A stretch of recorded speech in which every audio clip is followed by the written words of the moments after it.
I was about to start working on today's video right back there, but to be completely honest, I'm feeling a little lazy. I don't know if I'm gonna do it. And you know what that kind of makes me feel like?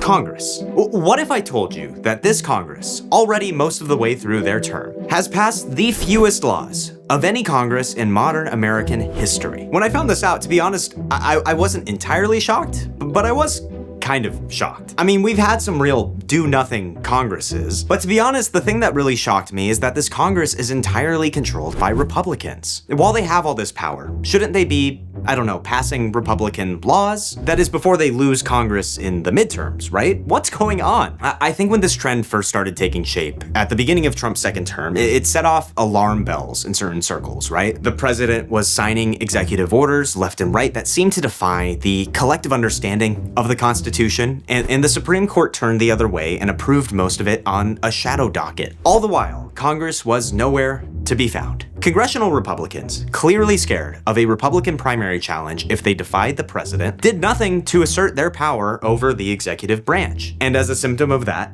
ended up doing nothing. How many bills do you think Congress passed this term so far? Come to think of it, what's considered a good amount of laws for Congress to pass? Here's some numbers I found for previous least productive Congresses. 283 laws. That's the number of laws passed during the 112th Congress, when Republicans took control of the House 2 years into Obama's presidency. Then we have the Gingrich shutdown Congress, where Republicans had the explicit goal of stalling the Clinton administration in the 90s. They passed 333 laws. As of writing this video, 16 months into a 24-month term, our current Congress has passed 83 laws. What is happening? Usually when Congress sets records for this few laws passed, it's when a party controls Congress that is separate from the party that controls the White House, like we saw in the two previous examples a minute ago. But that clearly isn't the case here. So who's to blame? Donald Trump, Mike Johnson, the Speaker of the House, or is Congress as a whole just broken now? I bring this up because I think the Supreme Court has made pretty clear with recent decisions against the Trump administration that executive orders from presidents are not all powerful. Just as we saw the court decide during the Biden administration when they ruled he couldn't forgive massive amounts of student debt, that is, without Congress. You would think this would be a sign for Congress to get moving again, but they haven't. They haven't really done much of anything.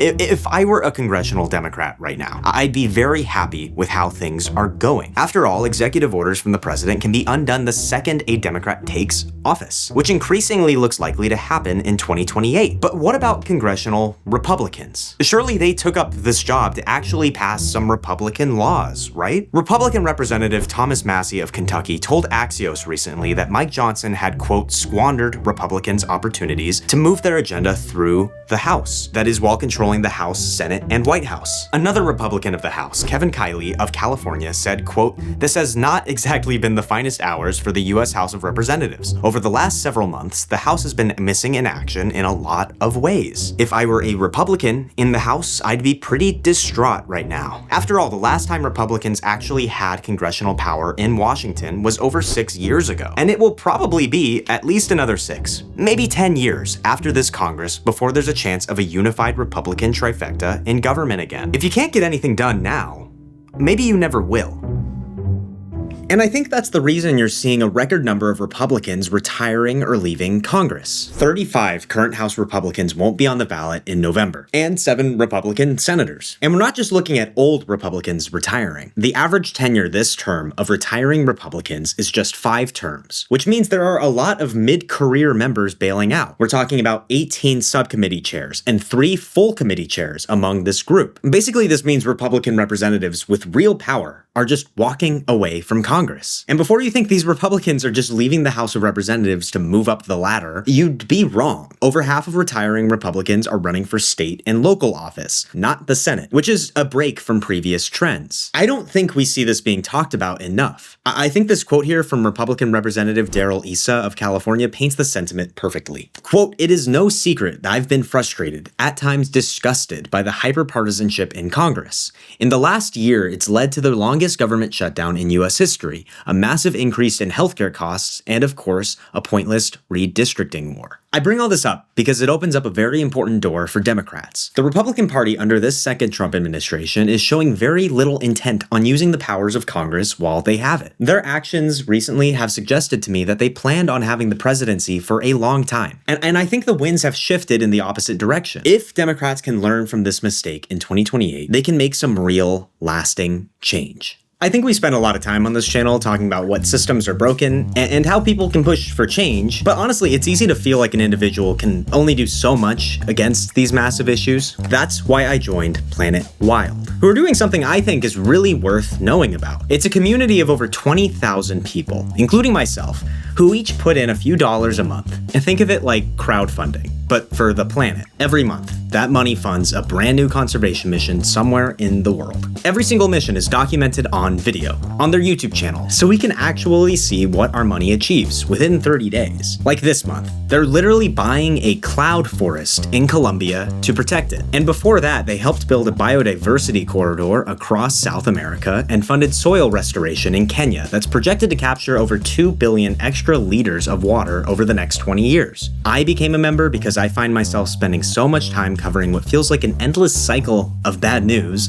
and it's really nice to put a few bucks a month towards something where I can see the result. So if you want to join a growing community that's actually making a measurable difference, check out Planet Wild. Give whatever amount feels right to you. Every dollar counts. And the first 100 people that sign up with my code Aidan4 get their first month for free on me. Just scan the QR code on screen or hit the link in the description, and you can cancel anytime. If you want to see them in action, check out their Cloud Forest mission linked below.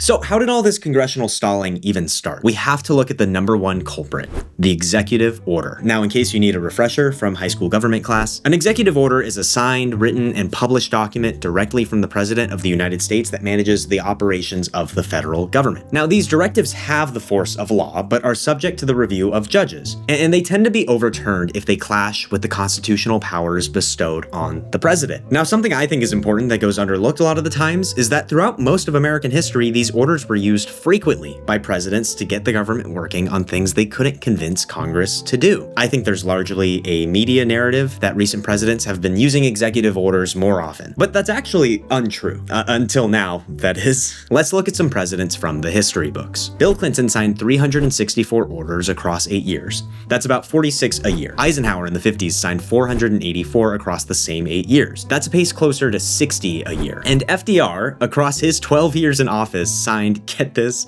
2,023 executive orders. That's a pace of about 250 orders a year. Modern presidents, by contrast, are a bit slower. Obama signed about 35 executive orders a year, the lowest rate of any modern president. Now, as we already covered, Congress was historically slow once Republicans took control of the House a few years into Obama's presidency. Early in his term, you saw Obama work with the Democratic Congress to pass the Affordable Care Act, banking reform after the recession, and he repealed the Don't Ask, Don't Tell rules in the military. But once Congress stalled, Obama pivoted hard to executive action, with pretty much all other policy achievements during his term coming out of the White House. We're talking about the creation of DACA recipients, the Iran nuclear deal, the Paris Climate Accords, and net neutrality, all done without the approval of Congress. Now, the downside of this, of course, is that Donald Trump undid most of this as soon as he got into office. Trump signed 220 orders in his first 4 years, nearly double the rate of Obama, with quite a few taking place in just the first few weeks. Biden's response was similar, signing 162 orders in the same 4 years,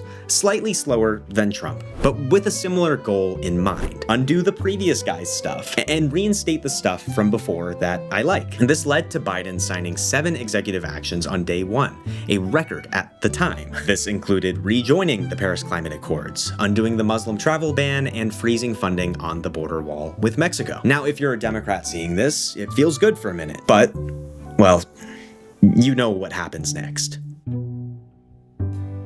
Since coming back to the White House, Donald Trump has signed 252 executive orders. That's more than the total amount he's signed in his first 4 years combined. Now, that's putting him on a signing pace ahead of every president except for FDR. Now, most of these orders are either unconstitutional, being battled in court, ceremonial with no policy attached, or just served to undo Biden's executive orders. But it makes it feel like the Trump administration is doing a lot. right? Almost nothing Trump has signed into law so far has gone through regular order with 60 Senate votes, meaning nothing is actually locked in. And frankly, there isn't much left for them to do. They've signed everything they've wanted to sign that can be signed as an executive order. Now, this isn't to say there hasn't been a mark left on the federal government by moves he's made. Many of the federal employees that have been removed signal real workforce expertise that won't just come back in 2029. Foreign alliances around the world have had to recalculate their relationship to the US, and wars started now could very well continue into the next administration. But these problems are still, not to write them off, short-term problems. If you're a Republican member of Congress,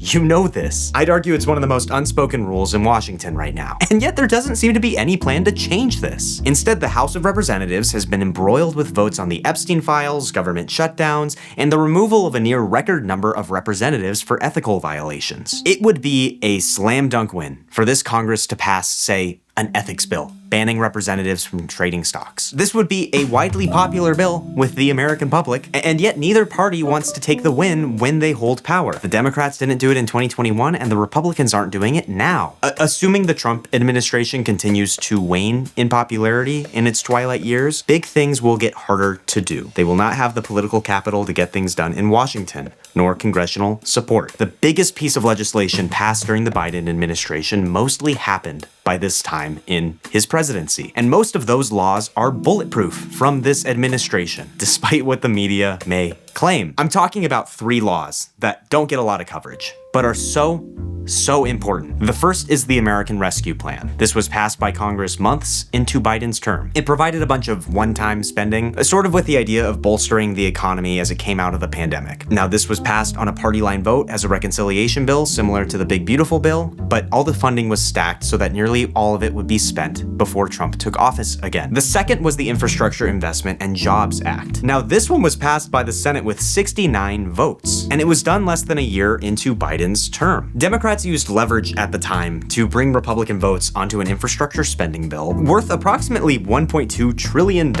This included tens of billions for public transportation, the electric grid, and EV charging infrastructure. This is money that the Trump administration and Republicans have a very hard time touching. In the third bill, the CHIPS and Science Act was passed right around now 4 years ago. This was another bipartisan bill that got past the filibuster with 64 votes, and it brought over $280 billion to semiconductor chip manufacturing and a ton of scientific research. Now, Trump called the act a, quote, horrible thing in remarks to Congress, yet he's unable to do mostly anything to stop the biggest parts of the bill from funding the things it's supposed to fund, even with a Republican Congress. Since this was passed in regular order, he would need 7 Democratic senators to change this. A little bit of an aside, but I think this is a big reason why Biden's legacy might end up being a little more favorable than we give him credit for right now. Who knows, I might be wrong about that, but we really don't see this level of bipartisan lawmaking in modern presidencies. Unless the deck has been set for Democrats to make a huge comeback here. The Supreme Court has laid out huge powers that belong to Congress, and the Republicans are currently unwilling to use them. I think there are a few Democratic insiders who would argue that Biden's wins in Congress ultimately didn't matter, right? After all, the Democrats lost in 2024. I'd respectfully push back against that. There were a multitude of reasons Democrats lost in 2024, and I'd argue if there was any critique of the Democrats' use of Congress, it's that they should have done more, and a lot faster. The 2026 midterms look like they'll be really good for Democrats. Even if they don't win the Senate this term, tangible wins in a few swing states will put them within striking distance of taking the chamber in 2028. Combined with winning the presidency, this would give them power to get some serious stuff done in 2029. What does this look like? Day 1 would be reversing Trump executive orders, of course, but then they should get to work in Congress. Pass those popular laws. Ban stock trading, raise the minimum wage to $15 an hour, or maybe 20, honestly, by that point, who knows what's going on with inflation, and get rid of the filibuster to pass a landmark workers' rights bill federally. And most importantly, you need to get things working quickly. So many funding provisions in those Biden-era bills were means tested and capped, which meant slow rollouts of funds. That means representatives have nothing to show to their constituents when the next election comes around. Look at Zoran Mamdani as mayor in New York City. In his first 100 days, he's been seen working with sanitation workers to fill hundreds of thousands of potholes. There have been television clips of the administration fighting corrupt landlords in court, and just this week, he came out saying that he's been working with the state government to tax the rich to help achieve his campaign promises. People need to see you doing something, and as we can see, it is very possible. We just need someone willing to do the work. That's right, we are doing another quiz. As you can see here, there is a Quizlet with a bunch of prompts, a bunch of different questions, basically filled with huge pieces of action that the government has taken part in over the last 25 years, with different fun names and acronyms, I'm sure. I haven't seen them yet, but my goal here is to figure out which ones of these were legislation passed by Congress and which were executive actions. I swear to God, I feel like I'm back in school with this YouTube channel. I am just constantly doing quizzes at this point. I had to make a new Quizlet account when I started doing this. On my last day of college, maybe as an act of protest, I deleted my Quizlet account that had been used for 8 to 10 years at that point, but I don't know what to say. It is really good at this kind of thing for these videos. Maybe I'm just doomed to take poli-sci and government quizzes for the rest of my life, as long as you guys find it entertaining, at least. Okay. And you know what? I will link this quiz in the description if you want to take it before I take it. I've seen a lot of judgment in the comments on past quizzes that we have taken, so I'd like to see how you stack up this time. Let me know how you scored in the comments before you watch this part. Okay, that's adding a little bit of pressure to this, but all right, let's just get into it. I think this first piece that we have here, the Affordable Care Act, aka Obamacare from 2010, we're starting off pretty easy. I hope it gets harder for, content reasons. Obamacare was legislation passed by Congress. It was a pretty big piece of legislation passed by Congress. This took genuinely years of negotiation and compromise with moderate members of their party. There was a version of this bill working its way through Congress during a slim period of time in 2009 when Democrats had enough seats in the Senate, 60 seats, to override the filibuster. But of course, they had to compromise and change after one of their members was no longer there anymore, and they went down to 59 seats. Tons of concessions with this bill, right? Notably, conservative Democrat Senator Joe Lieberman threatened to completely axe this legislation if it enacted something called the public option, where the government basically paid for your health insurance. Sort of the first step of getting the US towards universal health care. Say what you will about the Democratic Party now and its infighting, I think it's moved a long way since then. Anyway, let's see. Bingo. Okay, it's talked about a lot less here, but we still got it. All right, number 2. Ooh, okay. DACA, the Deferred Action for Childhood Arrivals from 2012, was a signature Obama policy, right? To allow children who came to the United States as undocumented immigrants to basically be covered, right? Now, this has been fought back and forth from administration to administration. I don't actually know if this was an executive action or if it was legislation. I remember there being a lot of controversy over DACA recipients during the Trump administration, if they should qualify for protections, if Republicans thought that they should qualify for protections. I'm going to say that this is executive action. This is an executive order. If I'm playing through this in my head, Congress has for decades at this point become famous for not being able to pass immigration policy in this country. I can see a situation where the Obama administration gets tired of this and they pass it as executive action. What? Okay, technically not an executive order. It was a memorandum issued by the DHS secretary directing ICE and USCIS to exercise prosecutorial discretion. This is not an executive order, but it is executive action. This is not something done by Congress. That goes in the executive bucket. Okay, next one. Interesting, though. I didn't know that. Ooh, the Patriot Act. Okay. Very big piece of legislation we have here. The Patriot Act was legislation. I'm pretty certain that this was legislation passed by Congress in the wake of 9/11. The Patriot Act is responsible for starting the Department of Homeland Security, starting Immigrations and Customs Enforcement, ICE, right? Amongst other now famous security limitations on everyday Americans, increased surveillance from the NSA. I don't think this law has aged very well, and I think there have been several laws since to revise and contract the powers this law has over U.S. citizens. But yes, very much legislation. Passed near, yep, here we go. Passed near unanimous vote 6 weeks after 9/11 and signed by George W. Bush. Near unanimous. Again, you say the Democrats haven't moved very far from where they used to be. I look at things like this and I disagree a little bit. I don't know. I don't think they do it today, but no. Next, the 2017 travel ban on several majority Muslim countries. Definitely executive action. This was the quote unquote Muslim ban. This was one of the first things the Trump administration did during their first term. Yeah, I don't know what else to say here. This was fought in court. over the course of the president's first administration and was definitely not upheld by Congress. That's right. To the best of my knowledge, I believe whatever parts of this still stood at the end of the first Trump administration were repealed under Biden and then brought back by Donald Trump in the second term. Next, the Tax Cuts and Jobs Act 2017, very much legislation. This, similar to the ACA, was a reconciliation bill passed by Congress on a party line vote. That's right, when the party in power doesn't have enough votes to override the filibuster, you can pass something called a reconciliation bill. This is basically crafting legislation that only has to do with federal spending. The Tax Cuts and Jobs Act is very much what it says it is. It is about tax cuts. This bill added trillions to the deficit and added trillions more when it was upheld in the big, beautiful bill in 2026. A key marker of reconciliation bills like this Tax Cuts and Jobs Act, and a limitation that I guess Congress has without wider support, is that these bills can only affect spending over a 10-year time span, which is why the big beautiful bill passed nearly 10 years later had to renew a lot of these credits and tax cuts. And I'm sure 10 years from now, we'll be talking about this all again. See you in 2035 or 2036. Bingo. Public law. Oh, and they even talk about the budget reconciliation part. I swear I haven't seen these before. Okay, next. Raising the federal contractor minimum wage to $15 an hour 2021. Definitely executive action. Now, in 2021, Democrats held both chambers of Congress and the presidency. And somewhat famously, moderate senators Kyrsten Sinema and Joe Manchin turned down adding a $15 federal minimum wage to their big reconciliation bill, what ended up being the Inflation Reduction Act. There's famously a video of Kyrsten Sinema with a big thumbs down, voting no on this bill. Kyrsten Sinema and Joe Manchin are both no longer in Congress. Democrats were not very happy about that. Raising the federal contractor minimum wage to $15 an hour is somewhat the least of what the Biden administration can do. So, bang. Yep. All right, now we're getting a little bit boring. I'm realizing I have to speed this up a little bit. This is Dodd-Frank Wall Street Reform and Consumer Protection Act of 2010. Now, I believe this is a piece of legislation named after a Republican and Democratic senator, sort of as a response to the 2008 financial crisis. It sort of put a bunch more regulations on banks and financial institutions and requires much more disclosure and accountability by higher-ups at these companies and institutions. Over the years, it's been watered down, especially during the second Trump administration, but still pretty historic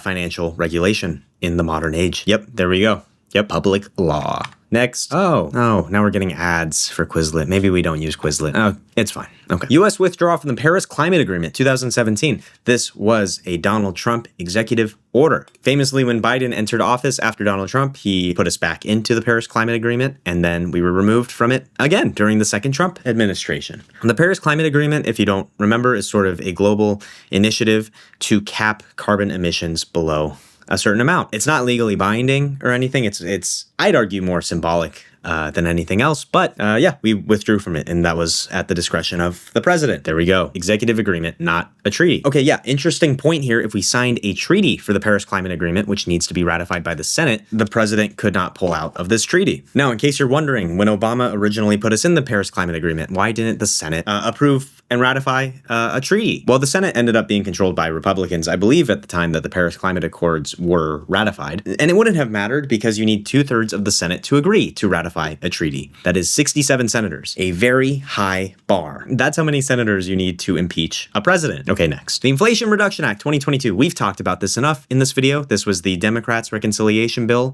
when they controlled Congress and the presidency. Yeah, legislation. Next, revoking the Keystone XL pipeline cross-border permit. I believe this was an executive. Yeah, signed on Inauguration Day. This was a huge political controversy, I believe, during the Biden administration. I believe this was pointed to as gas prices rose to near historic highs in a post-2008 environment in 2022 and 2023. Interesting. No Child Left Behind, 2001. This is George Bush's landmark education policy. He ran on this kind of thing in the election before all the, 9/11 stuff, and basically putting aside funding to schools across the country from the federal budget and setting certain requirements that schools needed to adhere to keep receiving this money. Hugely unpopular and seen as somewhat ineffective to achieving its goal of higher testing scores for U.S. students. There we go. Public law. Bang. All right. Repeal of Don't Ask, Don't Tell in 2010. I don't know. Since this has to do with the military, I'm going to say that this was the executive. Let's see. Oh, interesting. Passed during the lame duck session and was signed into law December 2010. So this was passed kind of in the last month where Democrats maintained full control of Congress and the presidency before Republicans took control after the 2010 midterms. Interesting. I did not know that.